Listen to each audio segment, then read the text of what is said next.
escapeartisttimeric.com, the smart people website. The truth always wins, and the winner takes it all. Making history, 1 minute, 1 page at a time, meaning not to offend, just to blend as the day passes by. Thank you for viewing. Come back soon. Bring a friend. All the smart people do it. The report starts now. What is the richest U.S. state by GDP? The first place will probably not surprise you. Let's take a look. Counting down from the 5th richest state, we have Illinois, with a GDP of over $1 trillion. Next up is Florida, the Sunshine State, with a GDP exceeding $1.5 trillion. The 3rd richest is New York, the financial capital, boasting a GDP of around $2.1 trillion.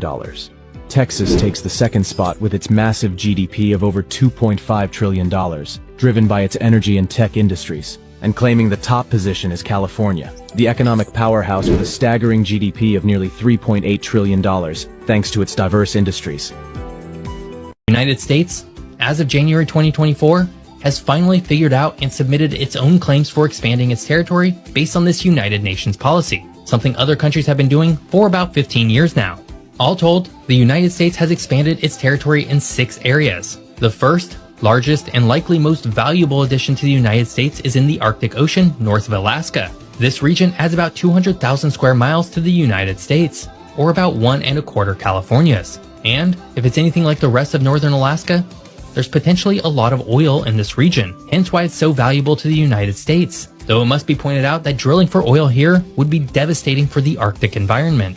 Moving on, the next largest addition is in the Atlantic Ocean, off almost the entire east coast of the contiguous United States. This area would add a further 100,000 square miles to the United States, a little less than a single Colorado. From there, we head back to the North Pacific, where the United States is claiming a further 65,000 square miles of underwater land, about the size of Wisconsin. Notably, this area is very close to Russia's exclusive economic zone. You know that New York City and the state of New York are 2 completely different things? Let me explain. While New York City is the largest city in the state, it's actually separate from the state itself. The city of New York is comprised of 5 boroughs: Manhattan, Brooklyn, Queens, the Bronx, and Staten Island, and is a dense urban center with iconic landmarks like the Statue of Liberty, Central Park, and the Empire State Building. On the other hand, the state of New York is a much larger area, including major cities like Buffalo, Rochester, and Albany, as well as vast natural landscapes like the Adirondack Mountains and Niagara Falls. The state government is based in Albany, while New York City has its own local government and mayor.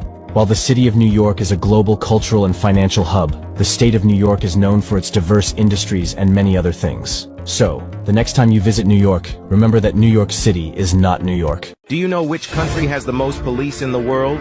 Today we'll take a look at the ranking of the countries with the most police officers. This is Pitcairn Islands, 2 people.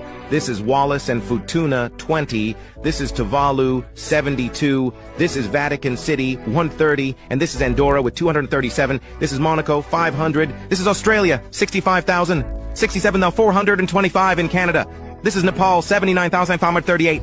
This is Kazakhstan, 81,000. This is Palestine, 85,000. This is Sri Lanka, 89,000. This is Myanmar, 93,000. This is Kenya, 95,000. This is Poland, 100,000 people. This is Malaysia, 102,000. This is Peru, 104,000. 116,678 in Korea. This is England, 142,526. This is Colombia, 150,000 people. This is Ukraine, 152,000. This is Algeria, 160,000 people. This is the Philippines, 170,000 people. This is South Africa, 193,000. This is Thailand, 230,000 people. This is Spain, 249,907. This is Bangladesh, 256,344. This is Italy, 276,750. This is France, 282,612. This is Germany, 289,900. This is Japan, 296,700. This is Nigeria, 350,000 people. This is Argentina, 350,000 people. This is Pakistan, 354,221. This is Turkey, 412,624. This is Brazil, 436,515. This is Mexico, 544,000. This is Indonesia, 579,000.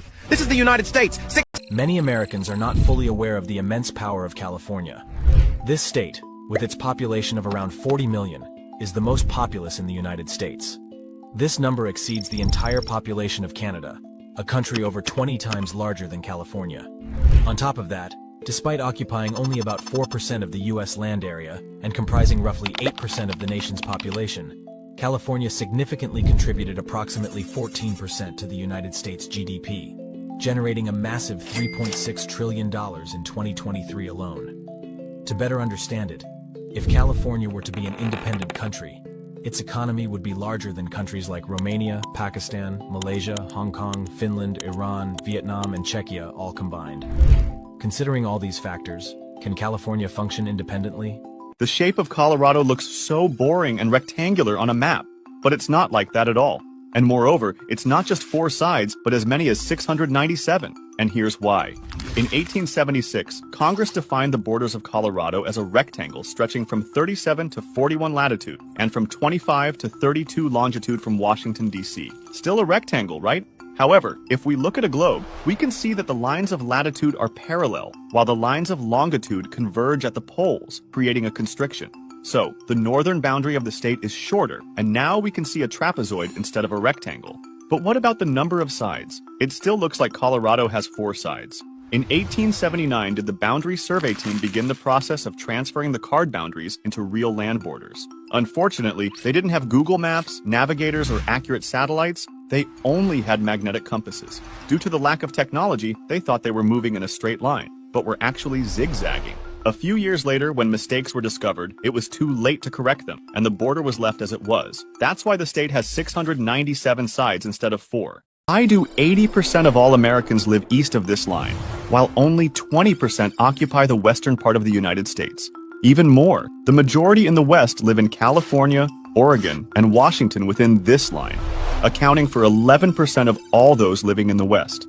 Thus, only 9% of Americans live in half of the mainland of the US, which is equivalent to the population of New York City alone. Why is that? The main reason for this is geography, especially the Rocky Mountains that stretch across the entire country and act as a natural barrier to the rains coming from the Pacific Ocean. They are so high that they prevent the clouds from passing into the center of the country, and this effect is called rain shadow. At the same time, precipitation from the east can easily penetrate into the depths of the country, but due to winds from the Gulf of Mexico, cannot cross this line as it changes its direction. Because of the lack of precipitation, it creates an area of dry land that is not suitable for agricultural production, and this is reflected in the population density. Did you know that most of the Canada and United States border is just a cleared strip of forest?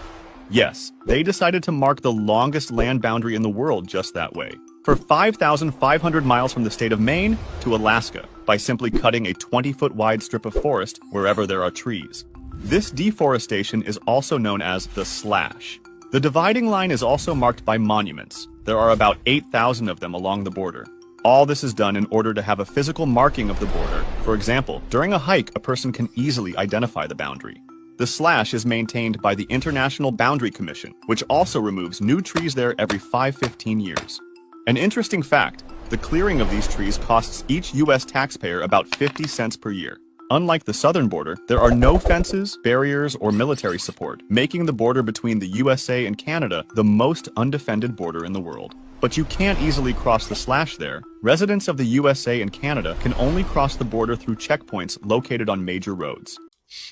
The escapeartisttimerick.com report ends now.